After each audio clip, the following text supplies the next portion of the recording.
రాజశేఖర్ తెచ్చిండొచ్చు, నేను కాదంటలేను. కానీ బీసీల గురించి పోరాడినటువంటి వ్యక్తిగా ఇవాళ తప్పనిసరిగా ఏదైతే రేవంత్ రెడ్డి నిర్ణయం తీసుకుంటుండో సూర్యాపేట బహిరంగ సభకు, అదేవిధంగా గజ్వేల్ సభకు కూడా తప్పనిసరిగా నేను నా పూర్తి సహకారం ఇస్తా.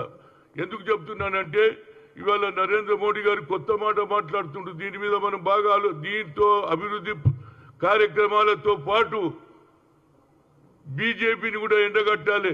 మన రాష్ట్రానికి రావాల్సిన నిధులు ఇవ్వలే, మూసీకి ఇవ్వలే, అదేవిధంగా పాలమూరుకి ఇవ్వలే. కనుక దీని మీద కూడా వాళ్ళ మీద మనం తప్పనిసరిగా యుద్ధం చేయాలి. వారు పార్లమెంటు రాజ్యసభలు ఏమన్నాడు, వారికి ఫ్యామిలీ ముఖ్యమట. అంటే కాంగ్రెస్ కు ఫ్యామిలీ, ఈయన నేషన్ ఫస్ట్ అంటున్నాడు. ఇంకోటి ఏమన్నాడు, సబ్కా సాత్. కాంగ్రెస్ కు అర్థమైతే లేదట. అంబేద్కర్ ను వ్యతిరేకించాము, అంబేద్కర్ కు అవమానం చేసినాం అంటున్నావు. నరేంద్ర మోడీ, అమిత్ షా ఏమన్నాడు రాజ్యసభలో, బాబాసాహెబ్ అంబేద్కర్ ఈ దేశానికి రాజ్యాంగం రాస్తే ఆయనను అవమానపరిచిండా లేదా? ఆయన పేరు ఇదొక ఫోకస్ అయిపోతుంది, ఇదొక సిస్టమ్ అయిపోతుంది, మజాక్ అయిపోతుంది. దేవుణ్ణన్న పూజ చేస్తే స్వర్గానికి పోతారని చెప్పినటువంటి మీద ఇప్పటి వరకు అపాలజీ చెప్పాడు, దాని గురించి మాట్లాడారు. అదేవిధంగా మోహన్ భగత్ ఏమంటున్నాడు, స్వాతంత్రం ఎవరు తెచ్చిండ్రు?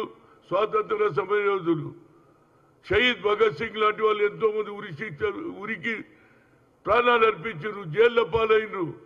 వాళ్ళని మర్చిపోయిన స్వాతంత్ర సమరయోధులను అవమానపరిచేందుకు అయోధ్యలో గుడి కట్టిన తర్వాతే నిజమైన స్వాతంత్రం వచ్చింది. ఈ 2 పాయింట్లు కూడా మనం జిల్లాలలో అభివృద్ధితో పాటు బీజేపీని కూడా ఎండగట్టాలి. అంటే వాళ్ళకు ఆలోచన లేదు, రిజర్వేషన్ ఇవ్వాలనేది లేదు, కేవలం హిందూ హిందూ హిందూ పేర్ల మీదనే ఓట్లు తీసుకోవాలని చూస్తున్నారు. అన్నిటికంటే ముఖ్యంగా ఒకే కుటుంబం అంటున్నాం, అంతగానే నీకు ఆలోచన ఉండాలి. ఆ కుటుంబం త్యాగం చేసింది నరేంద్ర మోడీ, తల్లి త్యాగం చేసింది, కొడుకు త్యాగం చేశాడు. ఈ మాటలు కూడా మనం ప్రజల్లో చెప్పాలి. అది కాదు, మనం చేసినటువంటి ఐఐటి ఐఐఎంలో all India OBC parliament committee separate చేసింది. అగ్రకులాల్లో పుట్టిన బడుగు బలైన వర్గాలకు ఆలోచన చేసే ఇందిరాగాంధీ కుటుంబాన్ని కూడా అవమానపరుస్తున్నారు.